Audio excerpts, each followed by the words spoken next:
Hello YouTube, today I have a special duel for you using Infernity here by my friend Duncan and against Tellarknights piloted by Lee.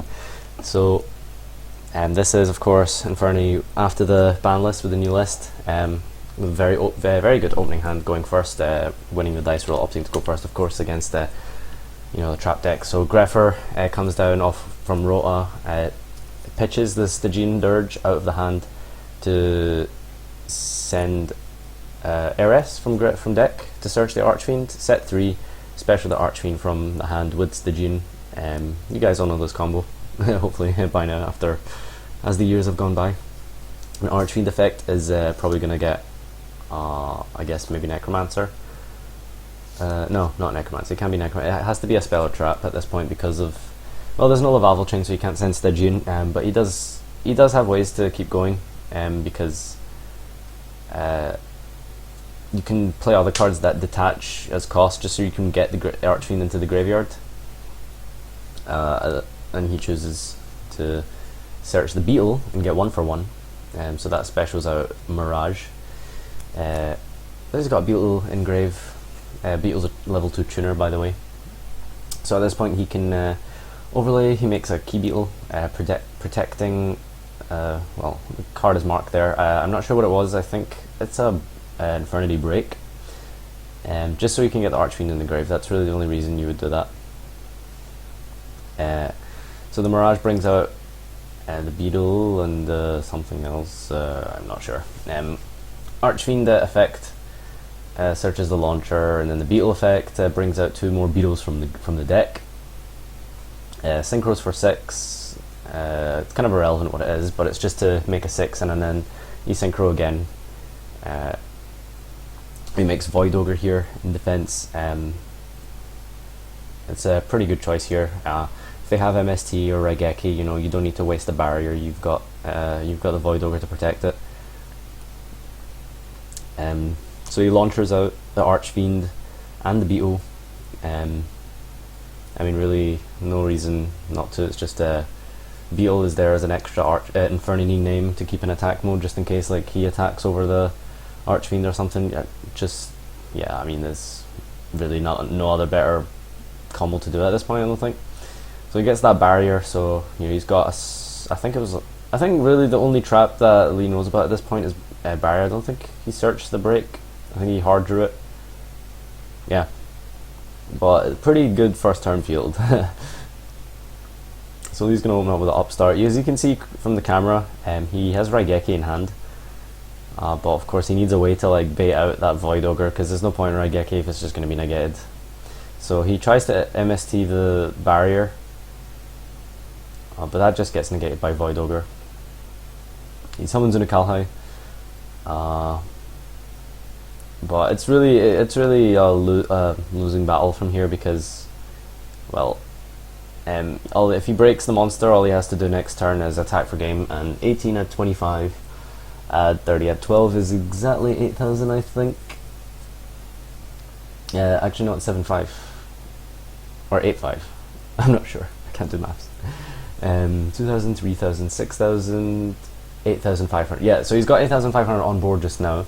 So really, it's game at this point, unless he can set 3 traps, and 2 of them need to like be able to, be chainable to Void Ogre or something. And yeah, I think at this point we were just doing the maths to like figure out if he wants to scoop or not. But he sets 2, proceed to end phase, and he breaks the Call of Haunted, which is probably the only thing that would have saved him, because in the standby phase before the Infernity player would set their hand, he could use a Call of Haunted in the standby phase, and that would mean he gets a monster and onto the field. It means he doesn't die. The other set was Alpha. So yeah, pretty good first game by Infernity. Really can't get a better hand than that, to be honest. Like, you'd have to be really like, I mean, that's like the sort of average hand you would hope to draw. Obviously going game 2 is, Satellar Knights are going to go first, and that's a very different ball game, because they're just gonna open like Deneb set 4, and yeah, that's really hard to like play through. Yeah, so just in this while they side and shuffle up, just a quick channel update. As you can see, I'm a big fan of locals sort of live duels. So hopefully this will be the first of many future duels I can get, because I did get a new camera stand today, and I think I can produce some really good high quality duels, because you've got the aerial point of view, and yeah, it's a really good entertaining dueling experience when you can see everything clearly for yourself. You can see the player's hands, and you can kind of like try guess for yourself like what you would do in each situation, because you can see both players' hands pretty clearly, good view of the graveyards and stuff. So yeah, I'm hoping to get more of these done over time. So we're just shuffling up at this point, waiting for game 2 to start. So at this kind of the idea as an Infernity player here, you probably want to be siding going second lances. The idea is you just want to like make Exiton turn 1. That's pretty much what you want to do. So just looking at Duncan's hand here, I'm trying to see it. It doesn't look very good. There is a monster and 2 0 maxes and an Infernity Inferno and an Infernity Break. I think it's not particularly strong. Yeah. So you pot of dualities here. Pretty much just any trap is what you want. That's really how you want to play against the party. Just any trap. He considers Rota, but he realizes no. You take the trap. It doesn't matter like what it is. Ring of Destruction, just spot removal, disruption. That's really what you want against Infernity. Like you just want to set those and yeah, go off. Well, not go off. Stop them from going off. That is. So he takes the Ring of Destruction. He plays the Rota.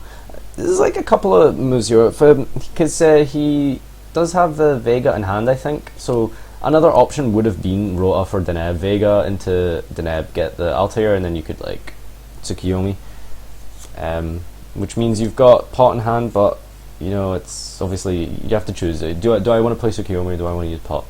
And arguably both are correct plays. I don't know. It's just really up to the player. I can't really think what would be the correct play. I didn't really get a glimpse of the rest of the hand, so I'm not sure. So Duncan at this point is just going to set 3 and pass. Going second against this kind of field is always going to be difficult, regardless of what deck you play. Just Deneb with 3 back row, it's always going to be a bit of a trouble to kind of grind through, regardless of what deck you're playing. Oh, yeah, this isn't going well here. He's just drawn Alpha for turn, so that's yet another disruptive trap.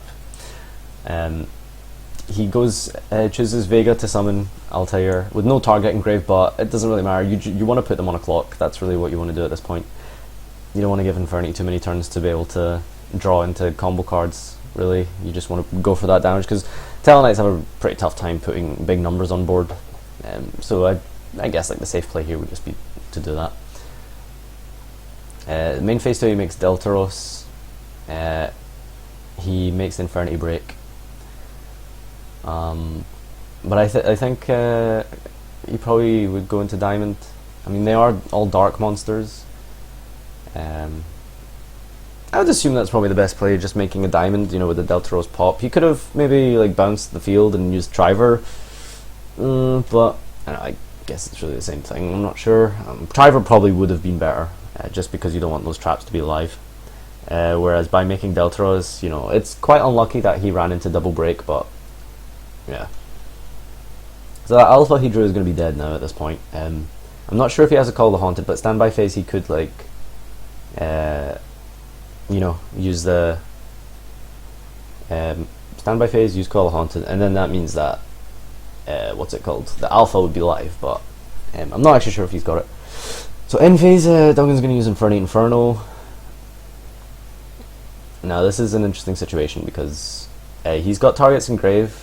And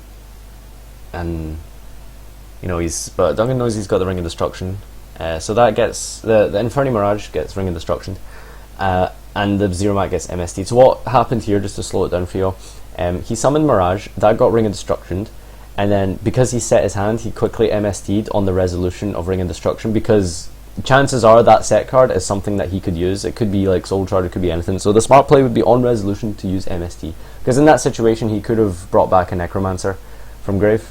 I'm not sure, and then that Necromancer would bring out Archfiend, then he would just go off. So MST there was probably the best play. Yeah.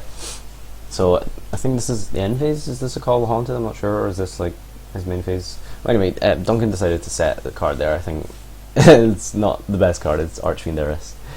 No one really wants to draw that, but hey, when you play a deck like Infernity, you gotta deal with opening brick cards like that. So, and yeah, Lee's just gonna go off with the regular Tellarknight silliness, which is just Altair, Dinim, and keep thinning the deck and drawing those traps, and pretty much not giving Infernity any chance to play. So at this point, Duncan's top decking, and it gets MST'd in the end phase, and it was another Inferno that wasn't going to do much anyway. So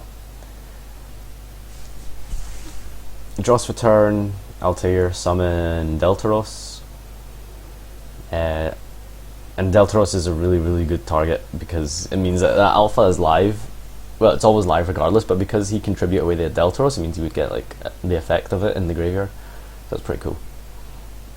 So we're off to game 3.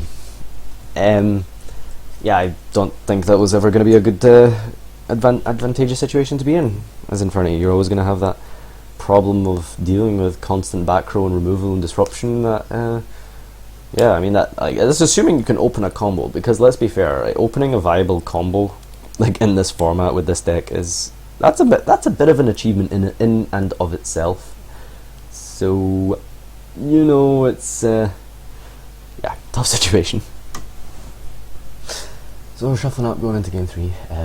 By the way, if just in the comment section below, leave what you think of the new setup. If you prefer this, or if you prefer the old sort of sideway view. I assume people probably like the aerial view a lot more. And let me know if there's other duels and stuff you want to do. I'm trying to get some more cross-banless stuff. But if there are any other certain matchups you'd like to see, I can hopefully get them sorted out at locals. Because we do have a lot of interesting decks, particularly those made by Duncan on the right, who enjoys playing less than conventional decks. Even Necros, his Necros deck is very less than conventional. Hopefully I can get that for you sometime. Anyway, enough of that. Game 3, shuffling out. Infernity, you're going to go first. I would assume. I mean, you definitely want to go first against Talonite. Against like Necros or something, I don't know, you might want to go second. Well, I don't know. I'd say you probably go first against everything with Infernity. That's, yeah, even though they don't play traps, like Unicore is too much of a problem card. So Duncan opts to go first. Pretty sure he's got a good hand here. I see a Zero Max, and I think I see a Greffer as well. Oh, it's a Rota. This game is actually a lot more interesting. It's pretty back and forth. So let's get underway. Greffer is going to use the effect. He sets 2 first, and I guess he's thinking, because he has Zero Max, so he's not particularly sure what he wants to send first. So he decides to ditch the Necromancer out the hand and send the Stygian, and then banish the Stygian to special Archfiend, and then this gets him, I think, Launcher. The reason he didn't just ditch the Archfiend out the hand, because he's got Zero Max set, so it means he can just like Zero Max the Necromancer. Key Beetle, Protect, I'm not sure what it is. I think it's Break. Oh, actually, it's Emptiness. So he's essentially won at this point. Detach the Archfiend, and then Necromancer special summons. Archfiend effect gets, I think, Barrier. Well, no, actually, he's got a lot more plays. He gets Avenger. Ditch Avenger with Launcher, and then Launcher effect. Bring back the Avenger. That's not very ideal. I'm not really sure what else he could have done in that situation, though. He brings out 100 Eyes. 100 Eyes effect targets Necromancer, banishing it, copying its effect and name. Bringing out the Archfiend. The Archfiend effect will trigger, getting the Barrier. So we have Barrier Emptiness. I don't think there's any better hand you could ask for at this point. It would have been ideal to have Void Ogre as well, of course. You know, Void Ogre is very good. we see a standby phase emptiness. Maybe not the best thing to do in that situation because, well, yeah, it's, I don't know. Because what are they gonna do? Denko you? I don't know. It'd better if you could have like used Vega and then you could have emptinessed it. But anyway, Thunder King set 4. This is a very difficult situation to be in. So main phase 1, he's upstarting, drawing. Now things get really interesting at this point. Oh, he's drawn Heiress again. It's quite shocking. Really, really bad. So let's see how this is going to play out. This is Lee's reading emptiness. Oh, that's funny. So 100 Eyes effect banishes Avenger. And the reason he does this is because it copies the name as well. So 100 Eyes Doom Dragon is currently an Infernity card, which means he can use Barrier. So at this point the Talonite player is sitting there dumbfounded like, oh. And he tries to take it back, but you know, we don't let him do that because it's blatant misplay. He tries to like change it to Fiendish Chain and like, no, we're not having that. Because you can't chain Fiendish Chain to Barrier. And yeah, we force him to use the Mirror Forces because that's what he did, and it was clearly a misplay, so yeah, that gets buried. The Key Beetle attacks over the Thunder King, and then the 100 Eyes, well currently it's an Avenger, but that gets Fiendish Chained, and then Key Beetle effect is going to protect the 100 Eyes, pardon me. Main phase 1, I think this is what, yeah it is, so he's going to use double Rota, probably just thinning that deck right now. Gets in a Kalhai and probably Altair or Vega. I think it's a Vega in hand, probably Altair. Yep. Can't really think of what his out at this point is. It's a pretty tough situation. Like he has to pretty much draw another. What's it called? Mirror Force? Yeah. And even then, that's not particularly an out. I think the correct play here would have been to probably use the Fiendish Chain on the Key Beetle, because then it means it's not protecting the emptiness anymore. And if he has MST, then you can just MST it. But we shall trust in the player's ability and knowledge. So he attacks over with Key Beetle and passes turn. And Talonite player at this point is just drawing Monster Clogged Hands. Attacks over the Altair, sets 1, passes. I think that's a Torrential he just set there. So this is where things get a little bit more interesting. He sets another, puts the 100 Eyes defense, probably the best thing to do, just because you gotta. I think 100 Eyes has 3000 defense or attack. I can't remember.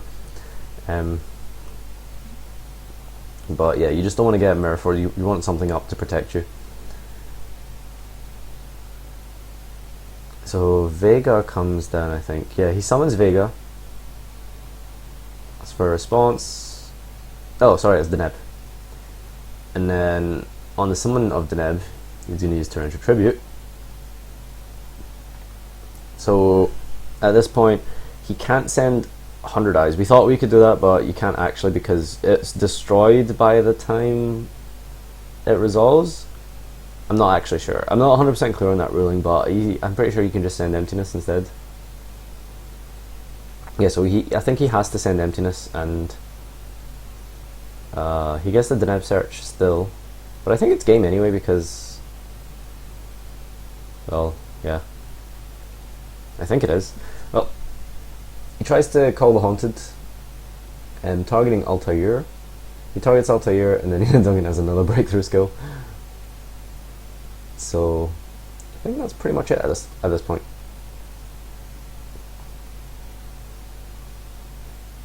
And he scoops up.